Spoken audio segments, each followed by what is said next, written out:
Hey, what's going on, guys? It's Joe back again. This time we're talking about another season of a very popular Amazon show that just finished their most recent season, and it's none other than Invincible. Now, with something like Invincible, I know a lot of people have some mixed reviews, mainly because it's not exactly what a lot of us are expecting it to come out to be. And I think that's totally understandable.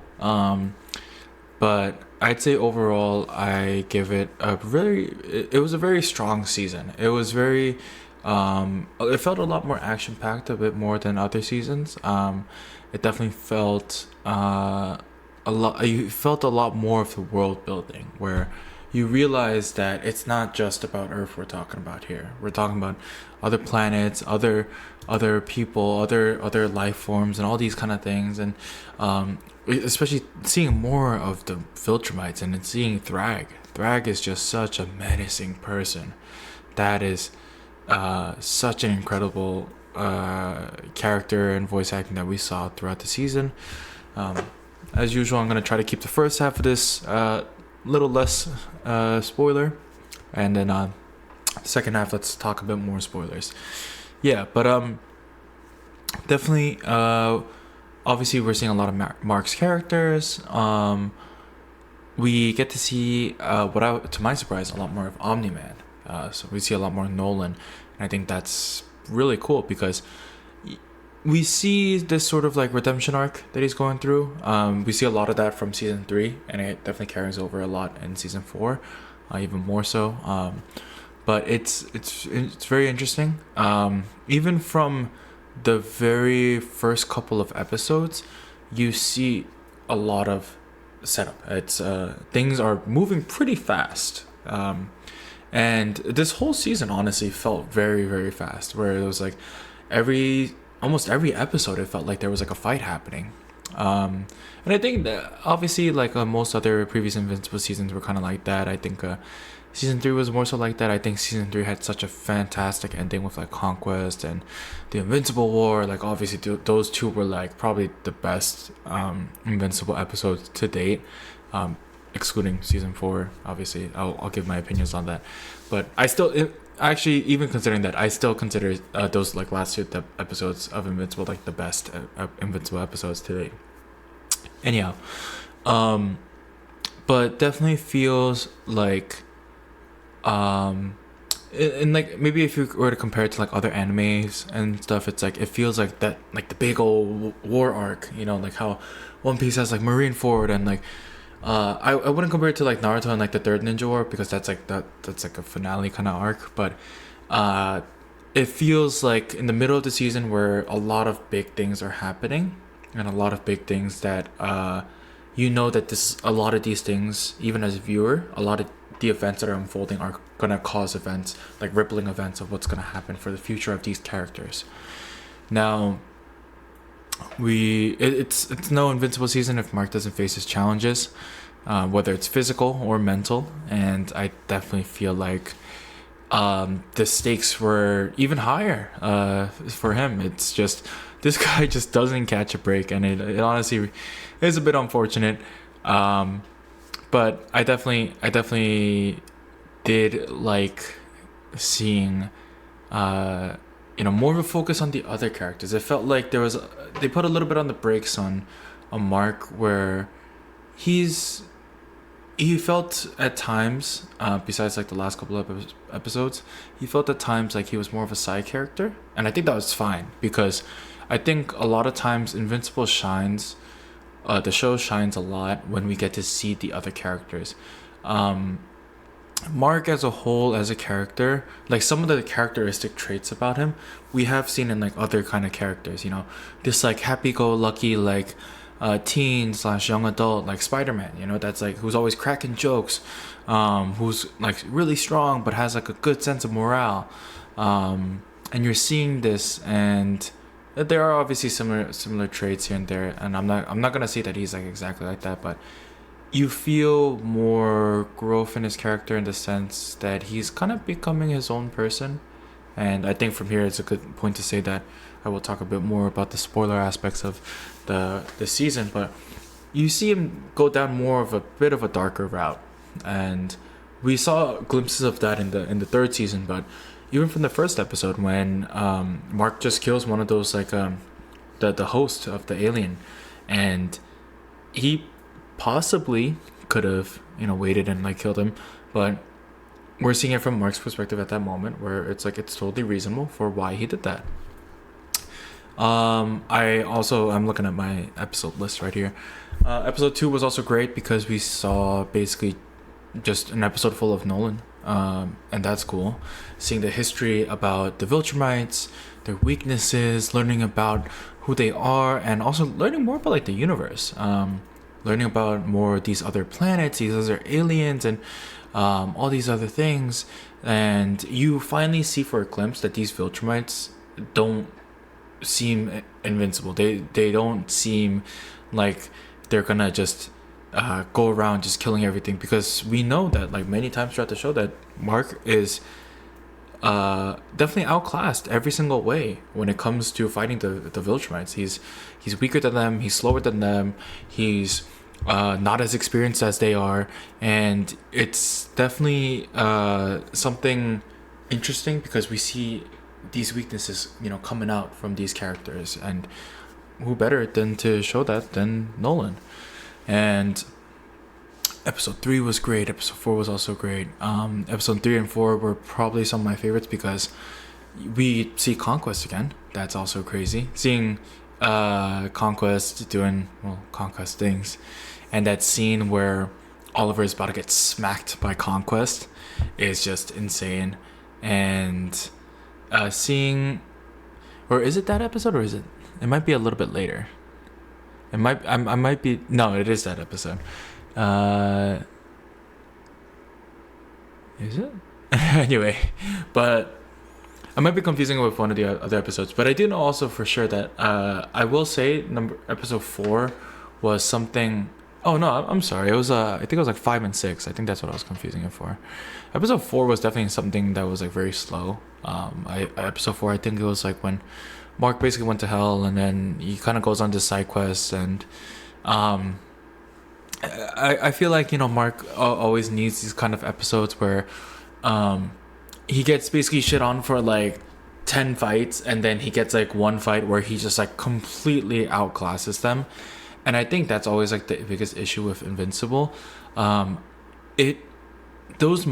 feel like when you see, if we were to compare it to like other animes, especially like battle shonens and whatever, let's say for example like I don't know, like Naruto and like One Piece, like there's moments where the main protagonist, they get outclassed in a fight, they come back stronger, and then they at least have an arc where they completely just outclass like all the other enemies, because we got to power scale a little bit, and then to show that this is how much of a difference that our main protagonist has to the rest of the antagonists here. And then we kind of reset that power scaling of like, okay, now he's like stronger than this guy but weaker than this guy, and etc. Again, the issue with Invincible is that it's either Mark is way too strong or way too weak. It doesn't feel like there's a good in between. With the whole like hell episode, it was just like he could have easily just defeated the main antagonist of that episode and just go about his way, which that's what he did at the end of the day. But it feels not very satisfying. There's not really much build up, and it's like a lot of times in the back of your head you're kind of thinking like, okay, well, Mark can just easily do this, so it defeats the threat of the whole episode. And I think definitely maybe it's also the fact that like Mark doesn't have these like flashy techniques and all that kind of stuff like how in certain animes do, which definitely could add to it. But I do want to also now segue this into another topic that I've been seeing a lot on like social media and stuff about how people have been talking about Invincible.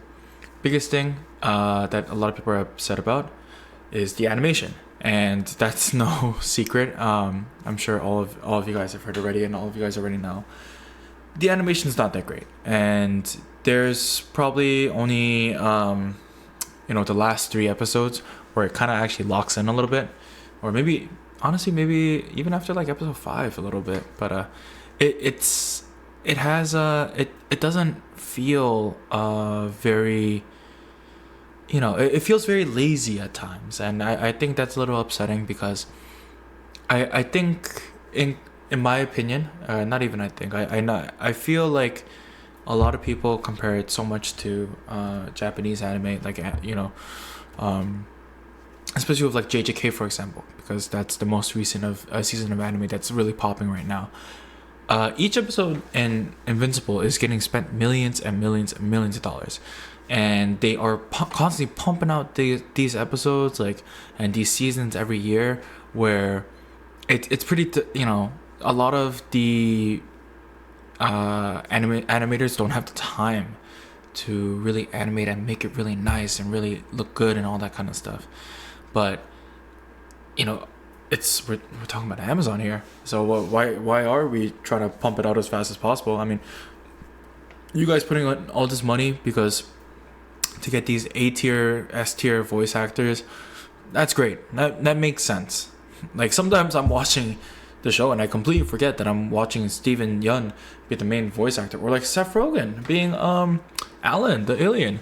So that it's a nice. I definitely feel like as a viewer, it's nice to see that, but it would also be a lot better if the animation was a lot more pleasing on the eyes. Where, again, like I don't think certain episodes deserve to have like such incredible animation. Like a lot of these episodes are a lot of Invincible, to be honest, is a lot of conversation.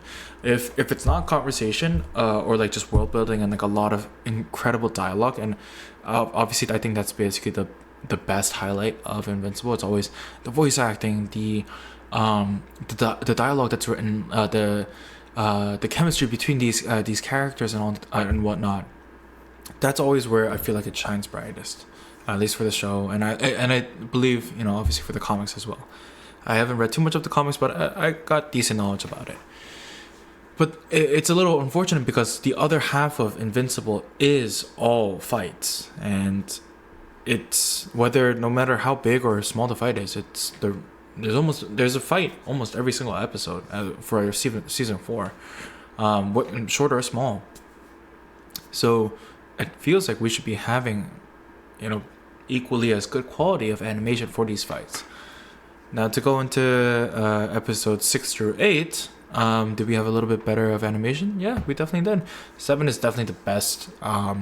7 is the finale fight that we have for this season, where the main cast, main crew, they're trying to fight Thrag and it doesn't go well. They're fighting the Viltrumites. They're doing this and that, and then they blow up all of Viltrum. And incredible! It is incredible. Obviously, I'm very spoiled as an anime fan. Is it great animation compared to other shows? No, it's not. But for Invincible, it's not bad. It's their animation's anywhere from like a 6 out of 10 to like a 7 out of 10. Yeah. But it's not bad. It's not bad for what they got, and it definitely feels the biggest part of where it shines is the voice acting. And I don't think anyone can ever lie about the fact that the voice acting is definitely where it always shines for Invincible. It's definitely the heart and the soul of like I remember, like right off the top of my head, I remember when Debbie talks with Nolan, and then you hear the voice actor just screaming because she's so furious with him. And you see, I also love when like Amazon Prime like shows the behind the scenes of like the voice actors and like their own booths and all that, and you see that and you're like, wow, these are actors and actresses that truly are enjoying their role in this show, and that's great. I will touch about one last thing before I wrap this up, but episode 8, I know a lot of people, or not a lot, but I heard a good half of the fans were a bit upset with how it ended for the last episode. I thought honestly it was really good, because my take on that is the fact that with episode 7 you have such an incredible climactic fight. We could have ended it also honestly there. We could have ended it on episode 7. Be like a mystery of like, oh, is Mark gonna survive? Is Nolan gonna survive? What happened to Oliver? What happened to like the Grayson family? And we could have left it there honestly. But episode 8 feels almost like a little epilogue of us putting a neat little bow around everything, making sure we kind of covered these loose ends. And I didn't notice this. I didn't know about this until recently, but I heard that in the original comics of what happened was Mark is kind of flying around Earth and all that kind of stuff, and then realizes, oh, okay, the Viltrumites are not here. Bam! That's when Thrag pops up. And I liked how the buildup of episode 8 was, where you see that Mark has trauma of Thrag. You're seeing him kill every single one of the people that he loves and cares for. Honestly, I felt like it was a good excuse for the animators to literally just kill every single character with no repercussions. That's kind of what it felt like to me. And if that's the case as well, then I don't blame them. But you see how much of an effect this guy has on Mark, because you know, even as the viewer, this guy can't do anything. He gave like one of his hardest attacks, and then this guy Thrag gave him an impact frame and just looked him straight dead in the eye, and he was like, all right, like, you're not a Viltrumite. That's insane. And at the end, when they have their final conversation, Thrag and Mark are talking. They're deciding the fate of the Earth. Thrag's voice acting, again, incredible. But you see the impact. Every word that he has, every action that he has so much weight to it and so much meaning, where he's giving Mark the ultimatum out of respect, but also, even if he doesn't do it, he's going to still go forward with his choice that the Viltrumites are going to live on Earth. And it's seeing that complexity of Thrag as a character, especially at the end, was really interesting, because we know that he's kind of like the final big bad in a sense. I know in the comics, you know, there's some other stuff, but we feel that aspect a lot more. Like he's you know, he's gonna be the final antagonist, etc., or like one of the final antagonists, but he's not a complete monster in the sense of he's not stupid. Like, he's gonna go for what's best for his people, and I think that's incredible. Also, the animation for their conversation was just really good for some reason. Like, they had like Mark and Thrag, they both had like the sun like shining on their face, and they got like shading on it, and it's like, we didn't have this before, you know, with the Conquest and the Mark rematch fight.